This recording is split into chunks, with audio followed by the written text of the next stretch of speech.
Bienvenue à tous, j'espère que tout le monde va bien.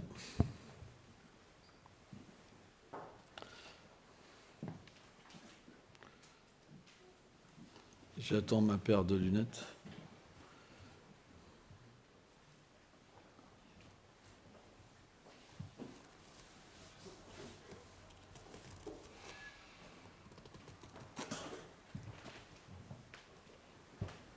Alors les lunettes, c'est toujours bien de les prendre avec le fourreau. Pas trouvé. Ah ok. C'est pour ça que je suis en train. Parce que c'est comme ça que ça s'abîme.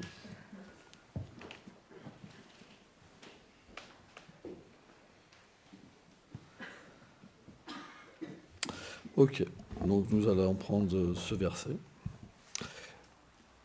Un verset de la Bhagavad Gita, chapitre 4, verset 19. Yasya sarve samarambham kama sankarpam varjitam Gyanam gim dagdam karmanam tamha upanditam buddha. Traduction. Celui dont chaque action est libre de désirs intéressés et qui a réduit en cendres dans le feu de la connaissance pure tous ses désirs est appelé par les sages un pandit, un érudit. Commentaire. La connaissance spirituelle donnée par Krishna n'est pas différente de lui, car tout est absolu en Dieu.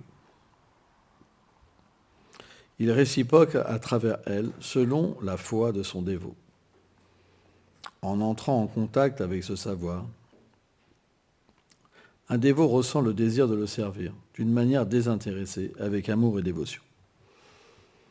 Le résultat est que ce savoir, qui est comme un feu, puisqu'il n'est pas différent du Seigneur, réduit en cendres les résultats passés de ses activités pieuses, ainsi que de ses activités impies. Puis au fur et à mesure que le dévot prend refuge en Krishna, à travers cette connaissance, il le voit se révéler comme l'objet et le but de cette connaissance. Il atteint alors le savoir de sa propre relation avec lui et devient établi dans le pur amour de Dieu.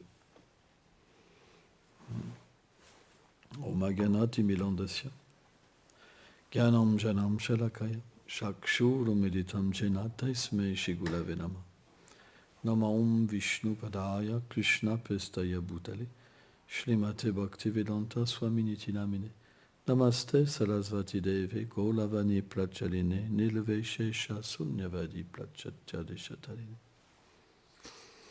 La connaissance est importante. Qu'est-ce que c'est l'antipode de la connaissance? L'ignorance.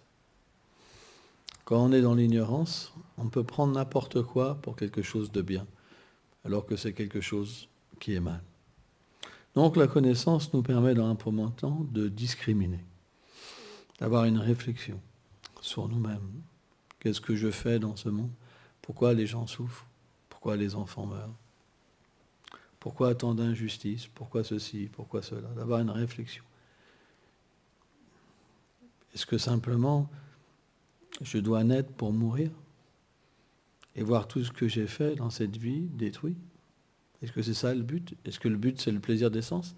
Juste essayer d'être heureux et se battre contre la souffrance? Quand il n'y a pas de connaissance, on peut simplement répondre par rapport à nos expériences de nos vies passées. C'est notre conscience. Notre conscience établit une vision du monde.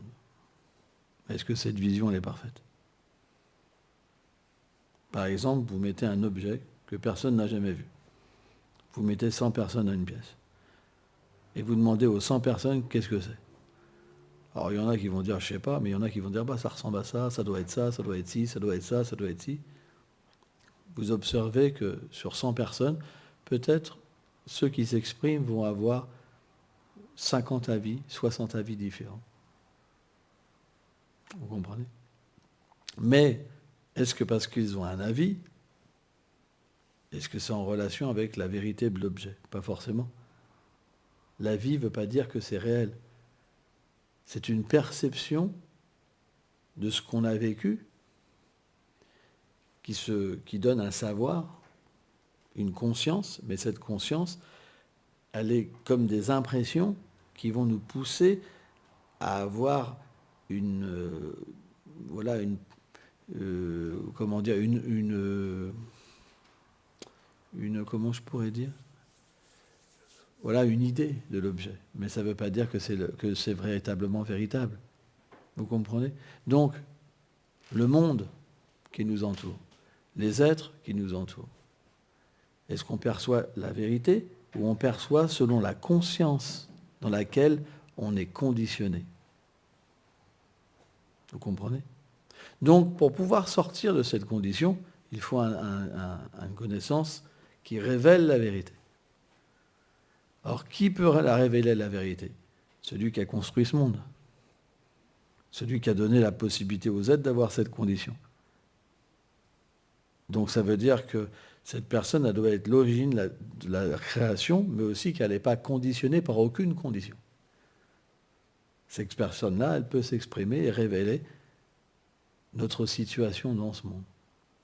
Donc cette connaissance-là, puisque l'absolu n'a pas de dualité en lui, cette connaissance, elle ne doit pas être différente de lui.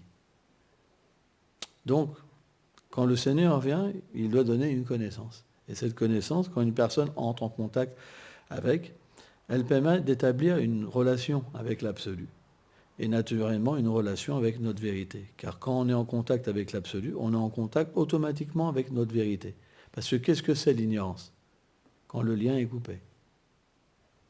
On appelle ça l'ignorance. Mais quand le lien est rétabli, on appelle ça la connaissance.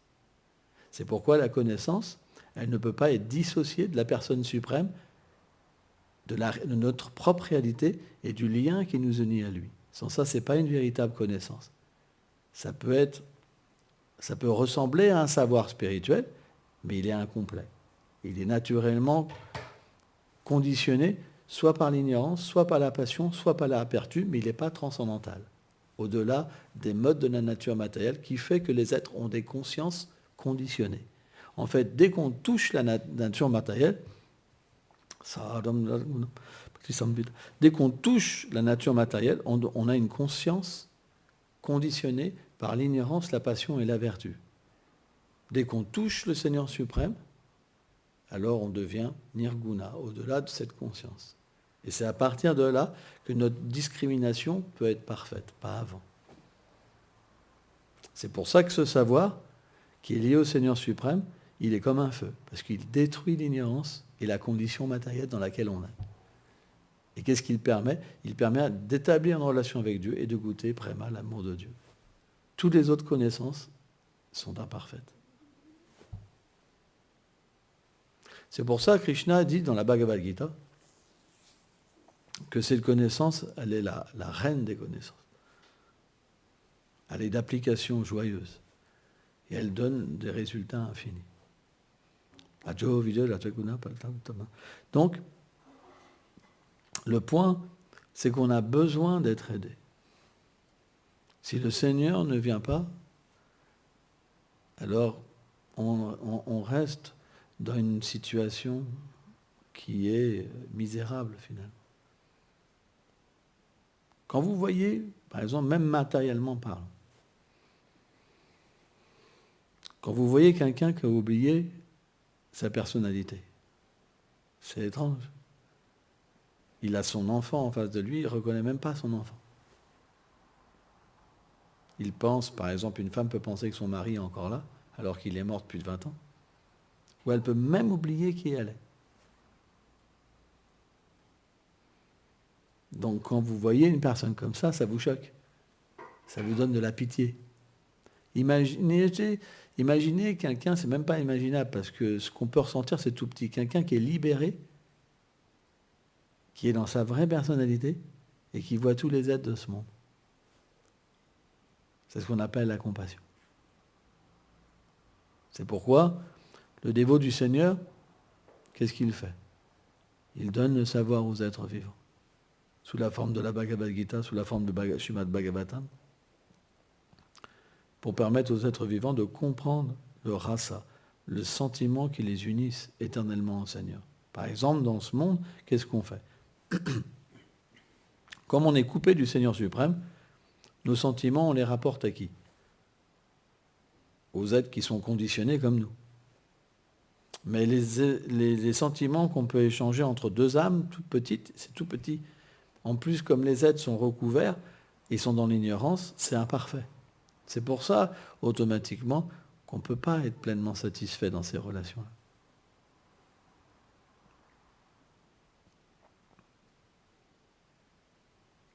C'est pas possible.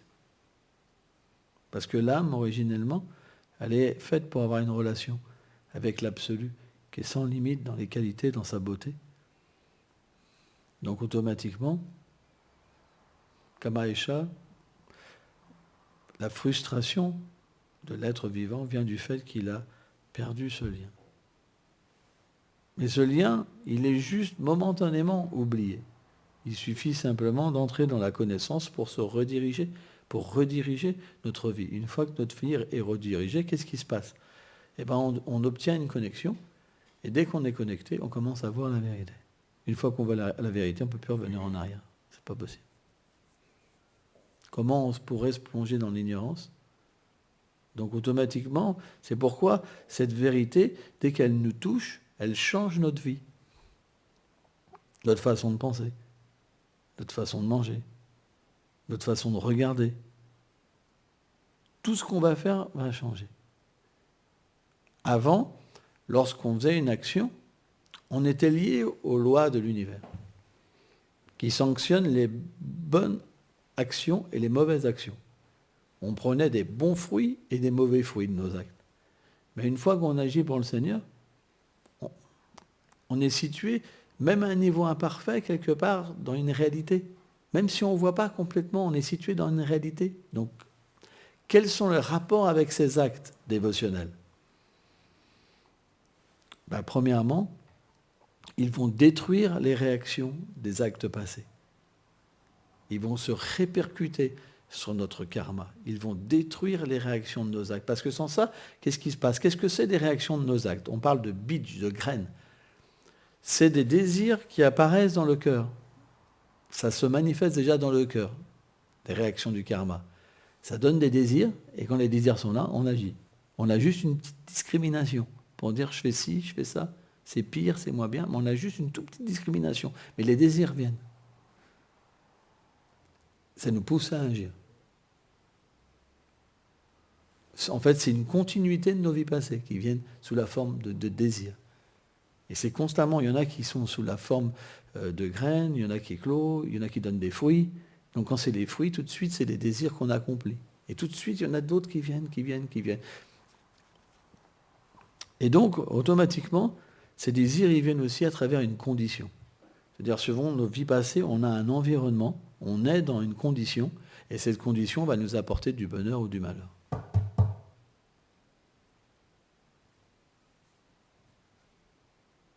Donc, dès qu'on a cette connaissance avec le Seigneur, les désirs vont commencer à être détruits. Ça veut dire qu'ils auront de moins en moins de force. Ils vont apparaître, mais on va pouvoir avoir cette discrimination et les visionner comme quelque chose de différent de nous-mêmes.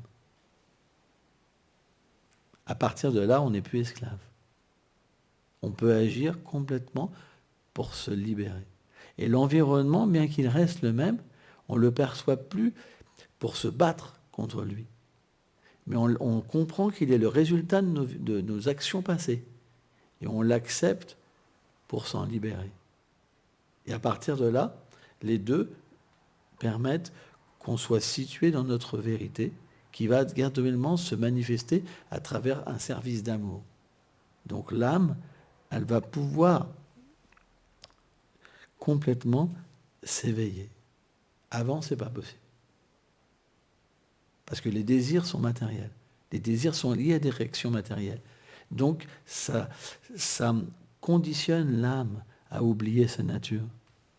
Mais dès que l'âme agit pour le Seigneur suprême, il y a le réveil de sa nature. C'est complètement différent. C'est pourquoi on a besoin de cette connaissance. Parce que cette connaissance, elle agit dans un premier temps pour changer nos pensées, nos activités. Et après, dans un second temps, quand l'être vivant devient avec un désir pur et sincère, et surtout dévotionnel, il permet au Seigneur de se révéler à l'être vivant. Plus il se révèle, plus le désir devient fort. Plus il se révèle, et à un moment, en fait, l'être vivant, il obtient en fait cette relation. C'est juste une attraction d'amour. Une fois que Krishna commence à tout petit peu à se révéler, comme tout est tout petit, c'est fini.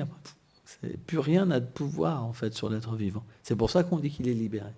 Parce que plus rien n'a de pouvoir. C'est pour ça que cette connaissance, Rajavidya, elle est la plus haute. Elle est la reine de toutes les connaissances. Toutes les connaissances à côté, c'est temporaire ou un reflet perverti. Mais ce n'est pas le but. La connaissance, pour qu'elle soit le but, il faut qu'elle soit l'objet lui-même. Par exemple, certaines connaissances adorent Dieu, mais dans le but d'atteindre quelque chose de différent, d'un endroit où il n'est pas forcément présent. Il y a le bonheur matériel, vous avez un corps, vous pouvez vivre 1 million d'années, par exemple, avec ce corps, pas connaître de maladie, mais il n'est pas là personnellement. C'est ce qu'on appelle des endroits comme Swargaloka, qu'on appelle le paradis, par exemple. Où vous pouvez, voilà, ce genre d'endroit, par exemple, cette connaissance liée pour Alex, cet endroit-là, elle est différente du Seigneur suprême. Bien qu'on adore le Seigneur suprême pour l'atteindre, finalement, pour atteindre une région, en fait, comme une terre promise, il n'est pas forcément dans cette terre promise. Parce que la connaissance qui est donnée, elle est donnée pour des gens qui sont intéressés à la matière. Ils adorent le Seigneur pour avoir une position matérielle supérieure. Mais là, dans le cas où le Seigneur se révèle lui-même à travers cette connaissance n'est pas différente de lui et elle donne de retrouver sa position éternelle. Donc de se libérer de ce conditionnement dans l'univers matériel et d'atteindre sa demeure. C'est pour ça, dans la Bhagavad Gita, c'est expliqué qu'une fois que les êtres atteignent cette demeure, ils ne reviennent plus jamais dans ce monde matériel. Parce qu'ils sont dans une condition purement spirituelle, où ils peuvent goûter des sentiments avec le Seigneur suprême. Donc, dès qu'on touche au pur service de dévotion, jamais aucun effort n'est perdu. Parce que ces actes-là, ils libèrent l'être vivant. Même si quelqu'un n'accomplit pas tout dans cette vie, juste il vient dans un temple, par exemple, dans sa prochaine vie, il aura au moins un corps humain pour continuer sa pratique. C'est comme une accumulation. C'est comme la foi, la conscience transcendantale qui s'épanouit. C'est comme si l'âme, elle s'éveillait vie après vie. Même si elle n'a pas la force dans cette vie d'aller jusqu'au bout, rien n'est perdu. C'est pourquoi c'est un processus où on ne peut jamais revenir en arrière. Une fois qu'il y a un acquis, il est éternel. C'est ce qu'expliquent les textes sacrés, comme la Bhagavad Gita. C'est pourquoi, dans un endroit où on adore Krishna, il y a des personnes avec différents niveaux de conscience. Parce qu'il y en a qui ont déjà atteint la perfection dans une vie passée, qui reviennent pour aider les gens, par exemple. Ils sont des prédicateurs. Il y en a qui ont presque atteint la perfection. Donc ils sont déjà conscients de leur réalité éternelle. Simplement, ils méditent sur leur réalité, ils l'atteignent complètement. Et il y en a qui n'en sont pas conscients, mais dû à leurs actes passés liés à la dévotion, ils peuvent percevoir la nature du monde matériel et avoir la foi en eux que c'est logique. Ils ne peuvent pas faire autrement, ils sont obligés d'accepter de servir le Seigneur parce qu'ils l'ont déjà fait dans les vies passées. C'est plus fort que ce qu'ils ont accompli même dans cette vie. Moi, je sais, par exemple, quand je suis devenu un dévot, dès que j'ai touché à Krishna, c'est comme si je n'avais pas accompli quelque chose dans cette vie. Tout est passé comme, même pas secondaire, même pire que ça. Tout s'est effacé. C'est comme si tout ce que j'avais fait n'avait plus de substance. Ça a été très puissant, vraiment puissant. Même les liens avec les gens de ce monde, c'est devenu tout petit. Parce que ce que j'avais pratiqué dans ma vie passée, c'était beaucoup plus fort que ce que j'avais vécu dans cette vie. Donc le rappel, il est très puissant, c'est comme une reconnexion.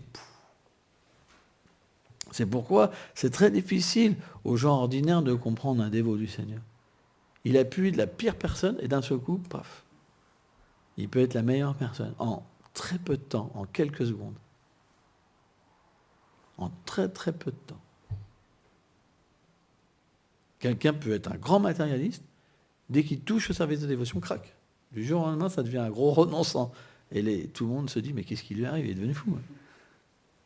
Mais attends, mais t'adorais l'or, t'adorais les filles, t'adorais les garçons, t'adorais boire, t'adorais ceci. Maintenant, tu vis dans une grotte, quoi, c'est une façon de parler. T'as tout renoncé, qu'est-ce qui t'arrive? T'as plus de goût à la vie, c'est ça? T'es perdu. Et lui, qu'est-ce qu'il pense? Il pense que tous ces plaisirs matériels, c'est insignifiant. C'est comme perdre sa vie, ça n'a pas de goût, ça n'a rien. Parce qu'intérieurement, il goûte quelque chose de merveilleux, de millions de fois plus merveilleux. Mais ça, pour comprendre ça, il faut avoir pratiqué dans ses vies passées. C'est pourquoi, si vous avez cette aptitude dévotionnelle, n'essayez pas d'expliquer à quelqu'un d'autre ce que c'est. Il va juste vous prendre pour un fou. Il ne peut pas vous comprendre. Par exemple, quelqu'un a des parents très matérialistes et qui devient un dévot, les parents ils disent, mon fils, il a perdu sa vie. Il pense qu'il a tout perdu. Il a gaspillé sa vie, alors qu'il a tout gagné finalement. Tout est inversé. Tout devient inversé. Pour ça, Krishna, dans la Bhagavad Gita, il explique que pour un matérialiste, la vie d'un dévot, c'est comme la nuit. Et pour un dévot, la vie d'un matérialiste, c'est comme la nuit. C'est ces deux mondes qui ne peuvent pas se comprendre.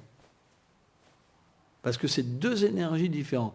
L'énergie matérielle, elle fait oublier à l'être vivant le lien qu'il a avec Krishna. Et l'énergie spirituelle, elle donne le souvenir.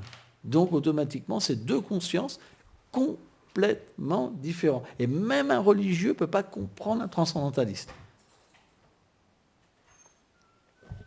Parce que les religieux, ils adorent Dieu simplement pour deux choses. Avoir du bonheur et pour échapper à la souffrance. Mais le transcendentaliste, il est dégagé de ça. Il n'a pas besoin de ça. Lui, ce qu'il veut, c'est simplement goûter le doux sentiment d'amour avec le Seigneur suprême. Il est au-delà de tout ça. C'est pourquoi même les religieux ne peuvent pas comprendre un transcendentaliste, un dévot du Seigneur. C'est impossible. Et même ceux qui pratiquent la même voie, par exemple, dès que quelqu'un devient transcendentaliste, ils ne peuvent pas le comprendre. Parce qu'il est situé au-delà des règles. Il est situé dans sa forme éternelle. C'est pourquoi c'est très difficile à comprendre. Mais est-ce que parce que c'est difficile à comprendre, qu'on ne doit pas accepter le savoir et se libérer?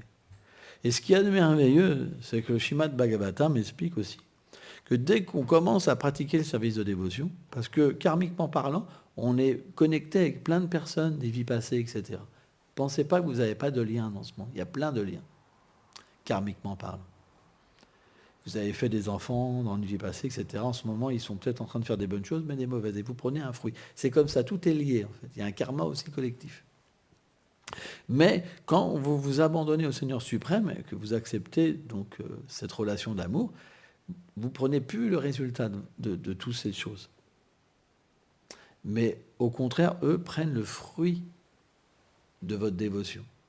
Ce n'est pas que vous le partagez, mais il y a un principe qu'ils obtiennent le fruit, parce qu'ils ont un lien avec vous, et vous les libérez. Donc même s'ils vous accusent en disant avant je m'éclatais bien avec lui, il buvait, maintenant il ne boit pas. Moi, par exemple, mes parents, ils me reprochaient. Ils disent, ouais, tu bois plus le coup avec nous, par exemple. Même 30 ans après. Hein. Mais ils ne savent pas, en fait, le fruit qu'un dévot leur donne. Parce qu'ils sont dans une conception d'ignorance, qui sont ce corps, et avec la mort, tout finit. Il n'y a pas de Dieu, il n'y a pas d'âme, il n'y a rien. Donc le point, c'est que la vie dévotionnelle, c'est une vie de compassion. Peut-être qu'on ne peut pas être avec les gens tout le temps, mais on est leurs meilleurs amis. Leurs meilleurs amis. Narayana Maharaj disait comme ça, il disait, quand dans une famille matérialiste, quelqu'un devient un dévot, ils sont tous là. Voilà, il va être encore là. Il ne boit pas, il ne fume pas, il ne mange pas de viande, il ne fait pas ci, il ne fait pas ça. C'est vraiment le boulet, quoi. C'est le gars, t'as pas envie de voir. Mais ce qui est intéressant, il dit, ceux qui ont accompli dans cette famille-là, dans ces familles-là, des activités très mauvaises et qui sont sur une planète inférieure en ce moment en train de souffrir, eh ben, ils se réjouissent. Parce qu'au moment où quelqu'un devient un dévot, tout de suite, ils le ressentent et ils sont libérés de cette condition. C'est ça la différence. C'est pourquoi on pourrait douter, on pourrait se dire, ouais, mais qu'est-ce qui me dit que c'est vrai, hein? Je ne vais pas refaire le truc du docteur, je l'ai raconté 1000 fois. Mais le point, c'est que si vous essayez, vous verrez les résultats tout de suite. Parce que quand quelque chose est scientifique, comme le service de dévotion, vous pouvez ressentir dans votre vie le changement tout de suite. Vous pouvez le ressentir. La vision qui commence à s'ouvrir. Le ressenti dans le cœur. Le bonheur. La liberté. Tout est là. Ce n'est pas simplement juste une philosophie morte. La Bhagavad Gita, ce n'est pas différent du Seigneur suprême. Dès qu'on accepte, le Seigneur vient dans notre vie. C'est pourquoi, essayez. Essayez de lire et de voir à travers la Bhagavad Gita. Alors bien sûr, il faut une Bhagavad Gita authentique, pas une Bhagavad Gita interprétée par des gens qui sont simplement sur la voie du karma, l'action intéressée, ou gagnent du renoncement, mais une voie liée à la dévotion. Parce qu'il n'y a que les dévots du Seigneur qui peuvent comprendre le Seigneur, parce que le lien, il est un lien d'amour. Ils ne sont pas dans l'action intéressée de se servir de lui pour avoir une position matérielle ou la libération. Ça, c'est rien. Ça, c'est pas l'amour, c'est un business. Il faut comprendre ça. Alors bien sûr, le Seigneur en donne, parce que c'est comme un père. Mais en fait, une fois qu'ils ont ce qu'ils veulent, après, ça ne va pas plus loin. Merci.